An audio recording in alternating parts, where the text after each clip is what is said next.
Assalamualaikum warahmatullahi wabarakatuh. Brothers and sisters fillah, kalau kita minta doa sama Allah Subhanahu wa taala, jangan pernah berputus asa. Sangka baiklah sama Allah Subhanahu wa taala. Karena ana inda zanni abdi bi, aku tergantung perasaan hambaku, kata Allah. Maka banyak permintaan pun gak apa-apa. Justru Allah senang hamba itu memohon kepadanya. Itu bedanya makhluk dan sang khalik.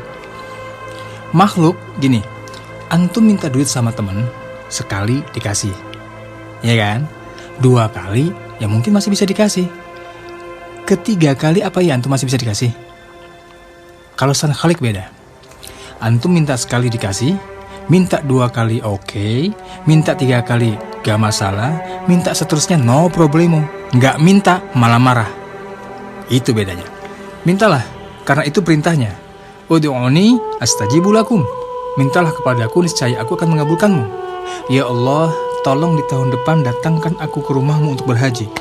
Jangan pikirkan bisa apa enggaknya, biar Allah yang urus. Jangan seuzon sama Allah. Minta terus, ketuk pintunya Allah Subhanahu wa taala.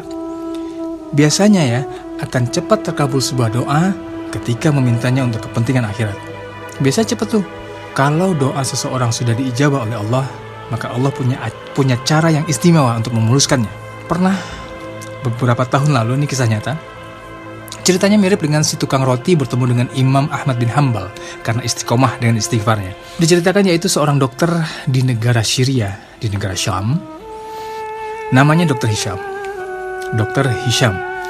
Dr. Hisham ini terkenal dengan ahli di bidang tulang atau saraf. Jadi dia paling istimewa di Jazirah Arab. Setiap orang dari luar negeri ingin berobat dengan dokter ini. Dari mana-mana. Sampai pada suatu saat Dr. Hisham ini dapat undangan seminar tentang ilmu yang dia geluti. Naik pesawat baru terbang beberapa waktu, ada gangguan cuaca. Turbulens yang kencang. Cuacanya buruk, mengharuskan pesawat itu turun di bandara terdekat. Terpaksa pesawat itu mendarat di bandara terdekat.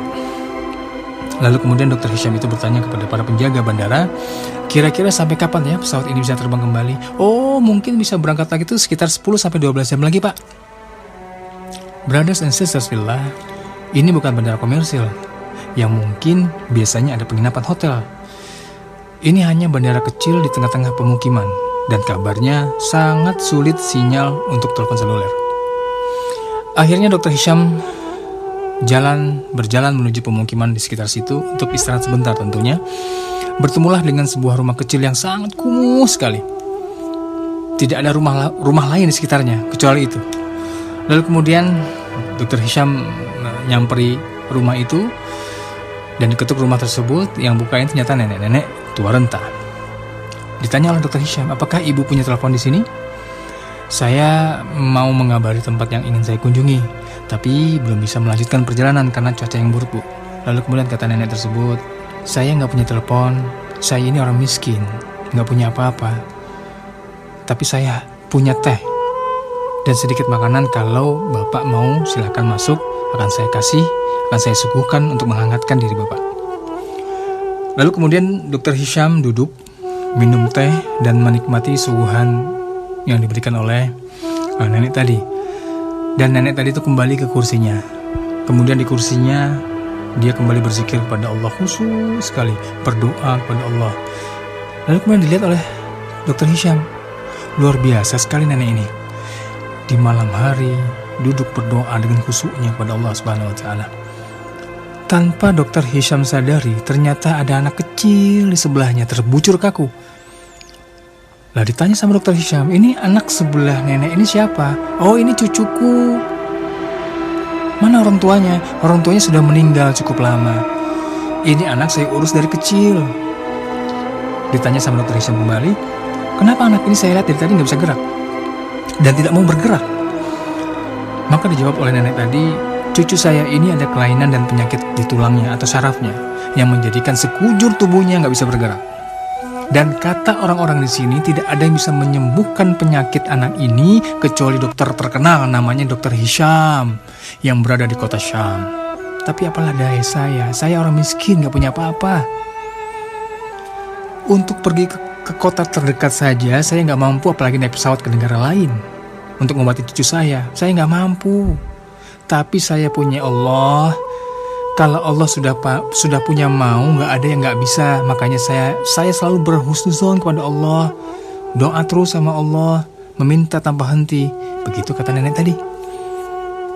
Maka setelah dokter Hisham tadi mendengar ucapan nenek tadi, badannya langsung gemetar. Ya Allah, ternyata pesawat nggak bisa melanjutkan perjalanan, turun di bandara darurat.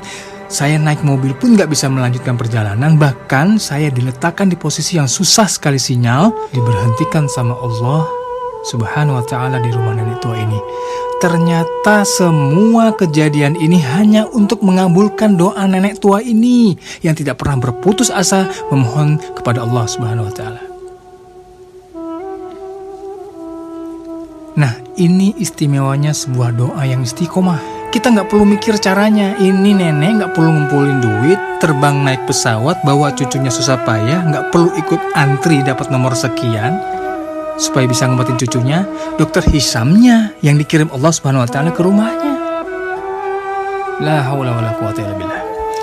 Brother and sisters billah, jangan pernah berputus asa dengan terus berdoa. Karena berprasangka baiklah kepada Allah Subhanahu wa ta'ala. Ana 'inda zanni 'abdi bi. Aku sesuai dengan prasangka hambaku. Subhanakallahumma wa bihamdik, asyhadu an la ilaha illa anta, astaghfiruka wa atubu ilaik. Assalamualaikum warahmatullahi wabarakatuh.